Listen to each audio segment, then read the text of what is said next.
Friend, India और pride में आप सभी का स्वागत है। फ्रेंड्स, यहाँ पे देखें तो जो क्वेश्चन है ये UGC NET paper first teaching aptitude से रिलेटेड पीवाईक्यू कर रहे हैं। उनमें देखिए जैसे क्वेश्चन है कि which of the following will be called behavioural rather than attitude and believes related competency for becoming an effective teacher. एक प्रभावी शिक्षक बनने की सक्षमता के संदर्भ में निम्नलिखित में से किसी अभिवृत्ति और धारणाओं के बजाय व्यवहारगत कहा जाएगा।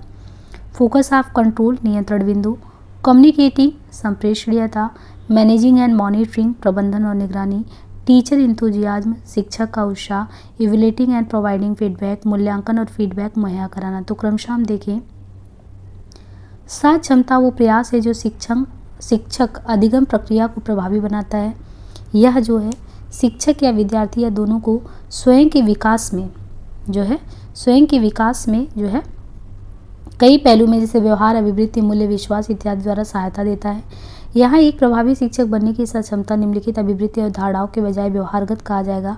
उत्तम संप्रेषण कौशल, विद्यार्थी के व्यवहार और अधिगम का प्रबंधन और निगरानी, समय समय पर मूल्यांकन और प्रतिपुष्टि प्रदान करना।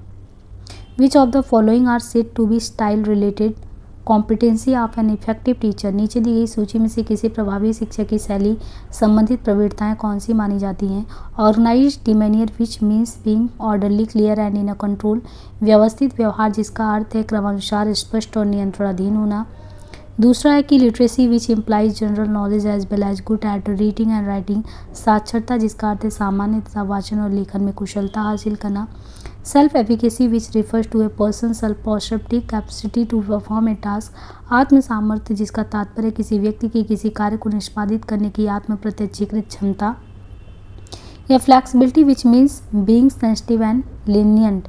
नम्यता जिसका अर्थ है संवेदनशील और मृदु होना।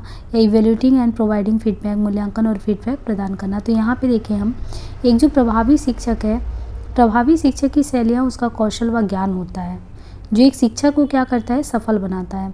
अधिगम को प्रभावी तथा विद्यार्थियों की समझ के अनुरूप बनाने के लिए शिक्षक को शैली के सभी पहलुओं की जानकारी होनी चाहिए। शिक्षक का व्यक्तित्व भी अधिगमकर्ता को प्रभावित करने में सहायक है। प्रभावी शिक्षक की शैली संबंधित प्रवृत्तियाँ कौन सी हैं। व्यवस्थित व्यवहार जिसका अर्थ है क्रमानुसार, स्पष्ट और नियंत्रणहीन होना। नम्यता जिसका अर्थ है संवेदनशील और मृदु होना। एक शिक्षक द्वारा कक्षा में सूचनाओं का अधिक भार बढ़ाए जाने पर उच्च स्तर पर योगदान, प्रभावी प्रभाव, सटीक शब्दार्थ, प्रतिपुष्टि में देरी। तो ये होगा फीडबैक में देरी। जब एक शिक्षक अपनी शिक्षा में एक ही समय में ढेर सारी सूचनाओं का प्रेषण एक ही समय में एक बार में कर देता है तो बच्चों के अधिगम में समस्या हो जाती है और वे उस पर उचित प्रतिपुष्टि नहीं दे पाते। प्रतिपुष्टि के अभाव में इस बात की जानकारी नहीं हो पाती विद्यार्थी सीख रहा है या नहीं सीख रहा है। निम्नांकित में से प्रभावी शिक्षण व्यवहार का आधार क्या है। अध्यापक की मध्यस्थता में संवाद जो शिक्षण को क्या पढ़ाया जा रहा है उसे समझने में मदद करे। ये विद्यार्थी द्वारा किए गए उत्तर के बारे में स्पष्टीकरण प्राप्त करना। तो यहाँ पे होगा कम त्रुटि दर को बढ़ावा देकर विद्यार्थियों के आत्मसम्मान और सकारात्मक व्यवहार को बढ़ाना। त्रुटि की दर को कम करना अर्थात सफलता के उच्च स्तर को प्राप्त करने तो बढ़ावा देकर विद्यार्थियों के आत्मसम्मान और सकारात्मक व्यवहार को बढ़ाना प्रभावी शिक्षण व्यवहार का आधार होता है। प्रभावी शिक्षण व्यवहार के तहत एक शिक्षक शिक्षण कार्य को करते समय उन सभी व्यवहारों को कुशलतापूर्वक करता है जिससे छात्र अधिगम के उच्च स्तर की प्राप्ति हो सके। कक्षा में शिक्षक की वाणी के स्वराघात को क्या कहा जाता है। भाषिक, गैर भाषिक, पराभाषिक, बृहद भाषिक। तो ये पराभाषिक। कक्षा में शिक्षक की वाणी के स्वराघात को पारिभाषिक कहा जाता है। शब्दों का उच्चारण करते समय किसी वर्ण या अक्षर पर अन्य वर्णों की अपेक्षा जो विशेष या अधिक बल दिया जाता है उसे स्वराघात कहते हैं। किसी शिक्षक के लिए सुनना महत्वपूर्ण है ताकि वह क्या कर सके, अधिगमकर्ता की आवश्यकताएं पूरी कर सके, ज्ञान प्राप्त कर सके, अधिगमकर्ता को प्रसन्न रख सके या अधिगमकर्ता द्वारा की गई प्रगति की मूल्यांकन कर सके। तो ये होगा लर्नर, यानी अधिगमकर्ता की आवश्यकताओं को पूरी कर सके। किसी शिक्षक के लिए सुनना, कोई शिक्षक जो है टीचर, उसके लिए सुनना क्यों जरूरी है, ताकि वो जो लर्नर है उसकी आवश्यकताओं को पूरा कर पाए। शिक्षक शिक्षण कार्य के दौरान लर्नर की सभी बातें एवं समस्याओं के बड़े ही ध्यान से सुनना और देखना, तत्पश्चात उनकी संबंधित समस्याओं को दूर करके उनकी आवश्यकताओं की पूर्ति करना ही उनका कर्तव्य होता है। जब कम संसाधनों का प्रयोग कर और शिक्षक के प्रयास तथा स्वाधिगम पर जोर देकर विद्यार्थी की जो लर्निंग है उस परिणाम में उसको लर्निंग परिणाम को सुनिश्चित किया जाता है। यानी रिसोर्सेज कम है लेकिन मैक्सिमम क्या किया, टीचर ने अपनी तरफ से प्रयास किया और इससे क्या हुआ, आउटकम निकालने के लिए लर्निंग बेस्ट देने की कोशिश गई। तो इसमें निम्नलिखित में से कौन शिक्षक के बारे में सर्वाधिक उपयुक्त ढंग से वर्णन करता है? तो ऐसे में जो शिक्षण है, जो शिक्षक द्वारा पढ़ाया गया वो प्रभावी है ना, क्योंकि वो अपनी तरफ से प्रयास करके आपको सिखाने की कोशिश कर रहा है। तो जब शिक्षण की प्रक्रिया में यानी जब भी आपको टीच कराया जाए यानी पढ़ाया जाए तो उसमें शिक्षक प्रभावशाली ही व्यक्ति होगा, सक्रिय भूमिका निभाएगा, तभी तो बहुत ही कम संसाधनों में अपने प्रयास से वो आपको अच्छा एजुकेशन दे पा रहा है। प्रभावी अध्यापक हम किसे कहते हैं? जो कक्षा में कंट्रोल रखता है, या जो कम समय में ज़्यादा सूचना दे दे, या जो छात्रों के सीखने के लिए प्रेरित करता हो, तो मोटिवेट करता हो। एक होता है कि आपको असाइनमेंट पे असाइनमेंट दिए जाएंगे तो वो कोई मतलब नहीं है। जो प्रभावी अध्यापक वही है जो छात्रों को सीखने के लिए प्रेरित करता है। ऐसे अध्यापकों की कक्षा में छात्र अधिक से अधिक संख्या में उपस्थित रहते हैं एवं उनके द्वारा दिए जा रहे ज्ञान का अधिक से अधिक लाभ भी वो लेते हैं। अधोलिखित वक्तव्य में कौन सबसे अधिक तर्कसंगत है? शिक्षक अध्यापन कर सकते हैं, शिक्षक विद्यार्थियों में ज्ञान प्राप्त करने की आकांक्षा उत्पन्न कर सकते हैं, चिंतन प्रक्रिया के विकास के लिए व्याख्यान प्रणाली का उपयोग किया जा सकता है, शिक्षक पैदा होते हैं। तो यहाँ पे देखिए, शिक्षक शिक्षार्थियों को अभिप्रेरणा द्वारा ज्ञान प्राप्त करने की आकांक्षा उत्पन्न कर सकते हैं। यह वक्तव्य सबसे अधिक तर्कसंगत है और यदि कोई शिक्षक ऐसा करने में सफल होता है तो निश्चित ही शिक्षक प्रभावी शिक्षक कहलाता है। अध्यापन में सबसे अनावश्यक कारक क्या है? तो वो है छात्रों को दंड देना। अध्यापन में सबसे अनावश्यक कारक छात्रों को दंड देना, क्योंकि इससे बेवजह कक्षा में व्यवधान आता है और इसके साथ साथ छात्रों में नकारात्मक सोच भी उत्पन्न होता है जो उनके प्रभावी अधिगम में बाधा पैदा करती है। इसलिए छात्रों को दंड देना एक नकारात्मक प्रतिपुष्टि की श्रेणी में आता है। अनुसंधान की समस्या का चुनाव निम्नलिखित में से किस दृष्टिकोण से होता है? तो शोधार्थी की रुचि से होता है। शोधार्थी की रुचि या अनुसंधानकर्ता की रुचि। अनुसंधानकर्ता को किसी अनुसंधान समस्या का चयन करते समय अपनी रुचि का भी ध्यान रखना चाहिए। समस्या के अध्ययन में जब तक उसकी रुचि नहीं होगी तब तक वह समस्या का अध्ययन अच्छी तरह से नहीं कर पाएगा। अनुसंधान में समस्या के अध्ययन के लिए जितनी ही अधिक रुचि होगी तो ये देखा गया है कि उसमें उतना ही ज़्यादा समस्या के संबंध में गहनतम अध्ययन करने की प्रवृत्ति होगी। जब जो रिसर्चर है उसकी अध्ययन विषय में कोई रुचि नहीं होगी तो वह समस्या का अध्ययन लगन से नहीं करता और कठिनाई आने पर वह समस्या का अध्ययन बीच में ही छोड़ देता है। इसके अलावा जो रिसर्च होता है, रिसर्च की जो समस्या उसके चयन से संबंधित कुछ व्यवहारिक तथ्य हैं, जैसे अनुसंधानकर्ता यानी रिसर्चर की अभिक्षता, व्यय यानी कितना खर्च आ रहा है, अध्ययन का समय कितना हो रहा है। अनुसंधान समस्या व्यवहारिक मूल्यों के विपरीत नहीं होनी चाहिए। असाध्य समस्या और नवीनता। अध्यापक को मित्र दार्शनिक एवं मार्गदर्शक की अभिव्यक्ति से गौरवान्वित किया गया। इसका क्या कारण है? क्यों कहा जाता है कि एक अध्यापक जो है वो मित्र भी है, दार्शनिक भी और मार्गदर्शक भी है? क्योंकि वह छात्रों को मानवता के महान मूल्यों को हस्तांतरित करता है। तो अध्यापक को मित्र, दार्शनिक एवं मार्गदर्शक की अभिव्यक्ति से गौरवान्वित क्यों किया गया? क्योंकि वह छात्रों में मानवता के महान मूल्यों को हस्तांतरित करता है। अध्यापक की भूमिका प्राचीन युग से ही बहुत महत्वपूर्ण रही है। अध्यापक वो पथ प्रदर्शक होता है जो हमें किताबी ज्ञान ही नहीं बल्कि जीवन जीने की कला भी सिखाता है। अध्यापक छात्रों को मानव मूल्यों की जानकारी देकर उसे अच्छे नागरिक बनाने में महत्वपूर्ण भूमिका अदा करता है ताकि छात्र समाज तथा देश के विकास में अपना योगदान दे सकें। अध्यापक की असफलता का सबसे बड़ा कारण क्या होता है? अंतर्वैयक्तिक संबंध, विषय के ऊपर पर्याप्त नियंत्रण न होना, भाषिक दक्षता, छात्रों के प्रति कठोरता का व्यवहार।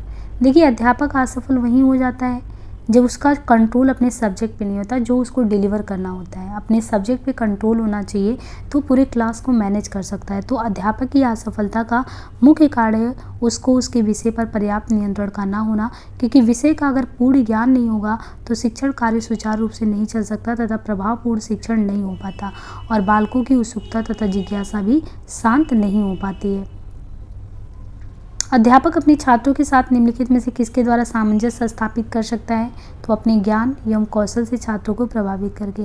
जब अध्यापक को अपने विषय पर पूर्ण जानकारी रहती है तो वह एक योग्य अध्यापक होता है। लेकिन योग्य होना ही अध्यापक के लिए जरूरी नहीं बल्कि यह भी जरूरी है कि वह अपने शिक्षण कैसे प्रभावपूर्ण बनाए। जब अध्यापक का शिक्षण प्रभावपूर्ण रहता है तो छात्र भी सीखने में रुचि लेते हैं और अध्यापक से संतुष्ट रहते हैं तथा उनका सम्मान भी करते हैं। अतः अध्यापक अपने ज्ञान एवं कौशल से छात्रों को प्रभावित करके छात्रों के साथ सामंजस्य भी स्थापित करता है। निम्नांकित में से कौन सा शिक्षक अधिक पसंद किया जाएगा? उच्च आदर्श दृष्टिकोण वाला शिक्षक, स्नेही शिक्षक, एक अनुशासित शिक्षक, एक शिक्षक जो प्रायः विद्यार्थियों को खुश रखता है, तो ये होगा उच्च आदर्श दृष्टिकोण वाला शिक्षक। एक आदर्श शिक्षक का आकलन उनके चारित्रिक और शैक्षणिक क्षमता के आधार पर होता है। आदर्श शिक्षक वो है जो अपने चरित्र की शुद्धता को कायम रखते हुए अपने शैक्षिक दायित्वों का निर्वहन भलीभांति करता है। एक आदर्श शिक्षक किसी भी समाज व राष्ट्र की अनमोल संपत्ति होता है। आदर्श शिक्षक समाज में व्याप्त भाषागत एवं अशिक्षा में अंधेरा को दूर करने के लिए प्रयत्नशील होता है। ऐसा व्यक्ति सर्वप्रथम स्वयं उच्च शिक्षाधारी और योग्यताओं से भरा होता है। वो अपने सिद्धांत को कायम रखता है और दूसरों के लिए मिसाल भी कायम करता है।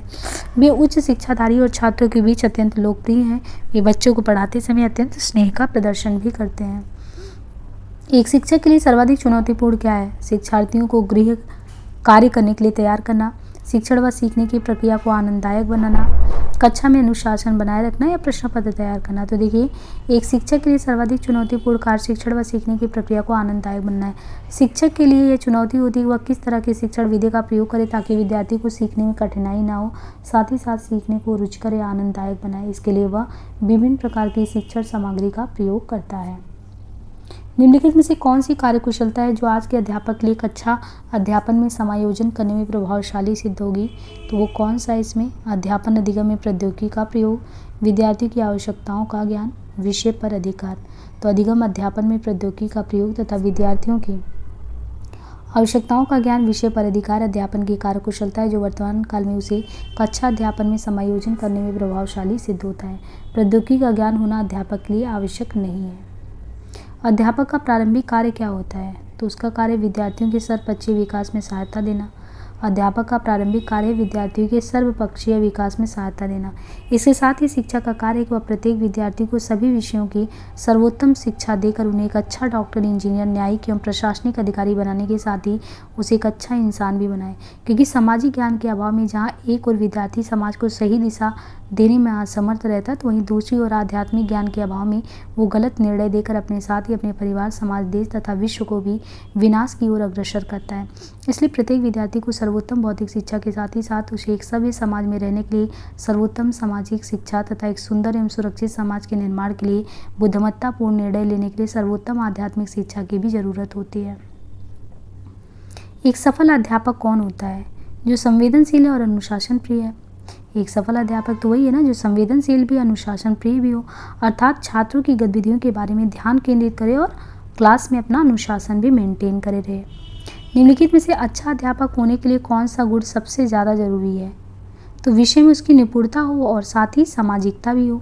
एक अच्छे अध्यापक के लिए जरूरी है ना कि वह अपने विषय में निपुण हो। विषय में निपुण होने पर वह छात्रों को अच्छे ढंग से शिक्षा दे पाएगा और छात्रों द्वारा पूछे गए प्रश्न को सही से उत्तर दे पाएगा। इसके साथ ही उसमें सामाजिकता भी होनी चाहिए। सामाजिकता होने पर वह छात्रों के साथ सौहार्दपूर्ण व्यवहार करेगा तथा उनकी समस्याओं को समझेगा और उसे दूर करने का भी प्रयास करेगा। अध्यापक के समन्वय का प्राथमिक उत्तरदायित्व किसका है? बालकों का, स्वयं अध्यापक का, प्रिंसिपल का, समुदाय का, तो ये होगा स्वयं अध्यापक का। अध्यापक के समन्वय का प्राथमिक उत्तरदायित्व स्वयं अध्यापक का होता है। शिक्षण को प्रभावशाली बनाने में अध्यापक की सबसे ज़्यादा महत्वपूर्ण भूमिका होती है। शिक्षण को प्रभावित करने वाले में स्वीकीय कारक, पर्सनल फैक्टर, इंटेलेक्चुअल फैक्टर, इनके अलावा साइकोलॉजिकल फैक्टर आते हैं। स्वीकीय कारक के अंतर्गत वे सभी स्थितियाँ आती हैं जो प्रत्यक्ष रूप में शिक्षक से सीधी तरह जुड़े होते हैं। पारिवारिक परिस्थितियाँ, विद्यालयी परिस्थितियाँ। यदि अध्यापक की पारिवारिक परिस्थितियाँ ठीक नहीं है और विद्यालय में छात्रों के साथ संबंध ठीक नहीं है, तो इसका नकारात्मक प्रभाव शिक्षण पर पड़ेगा। अतः अध्यापक का दायित्व है कि वह इन परिस्थितियों को ठीक करे, अर्थात वह पारिवारिक तथा विद्यालयी परिस्थितियों में समन्वय करे। अन्वेषणों ने यह दर्शाया कि अध्यापकों के स्नायुतंत्र में अस्थिरता के प्राप्य प्रायः लक्षण कौन से हैं? तो थकावट का। अन्वेषणों ने यह दर्शाया कि अध्यापकों के स्नायुतंत्र में अस्थिरता के प्राप्य प्रायः थकावट लक्षण है। अध्यापकों की थकावट के कारण शिक्षण में नकारात्मक प्रभाव पड़ता है। एक अध्यापक की सबसे महत्वपूर्ण विशेषता क्या होती है? अच्छी संप्रेषण क्षमता होनी चाहिए। ये नहीं कि खूब गूढ़ ज्ञान हो लेकिन वो आपको जो कहना चाहता वो आप तक डिलीवर ही नहीं कर पाए, है ना। छात्रों के कल्याण की चिंता नहीं, उनको तो बस अच्छे से जो भी पढ़ाना है वो अच्छे से आपसे कम्युनिकेट कर पाए। तो एक जो अध्यापक है उसकी सबसे महत्वपूर्ण विशेषता यही कि वो अच्छी संप्रेषण क्षमता हो, क्योंकि अच्छी संप्रेषण क्षमता के अभाव में अध्यापक अपने ज्ञान का स्थानांतरण विद्यार्थी तक सही ढंग से नहीं कर पाता। इसके अलावा अध्यापकों के अन्य गुण होते हैं उच्च व्यक्तित्व, उच्च चरित्र होना चाहिए, प्रभावी नेतृत्व, विषय का पूर्ण ज्ञान। यदि कोई अभिभावक जो है अपने बालक की परीक्षा में किसी प्रकार का भेदभाव अथवा पक्षपात करने के लिए कहे तो अध्यापक को क्या चाहिए? नम्रता तथा दृढ़ता के साथ ऐसा करने से मना कर देना चाहिए, क्योंकि उसका धर्म क्या है, उसको सभी बालकों को लेकर चलना है। तो यदि कोई अभिभावक अपने बालक की परीक्षा में किसी प्रकार का भेदभाव अथवा पक्षपात करने के लिए कहता है तो अध्यापक को सीधे ही नम्रता से हाथ जोड़ के दृढ़ता से, भैया ये सब हमसे नहीं हो पाएगा, मेरे लिए तो हर एक स्टूडेंट इक्वल है। यदि कक्षा के पहले दिन यानी कक्षा का पहला दिन हो, छात्र किसी अध्यापक को स्वयं का परिचय देने के लिए कहे तो अध्यापक को चाहिए कि वह क्या करे? संक्षेप में अपने बारे में ज़रूर बताएं, क्योंकि पहला दिन है, बच्चे भी जानना चाहते हैं आप कौन है, कहाँ से आए, आपका एजुकेशन क्या है। तो जब अध्यापक पहले दिन कक्षा में जा रहा है तो उसे चाहिए कि वह कक्षा में अपने विषय में संक्षेप में छात्रों को ज़रूर बताए। तो आज के लिए इतना ही, मिलते हैं नेक्स्ट पार्ट में। धन्यवाद।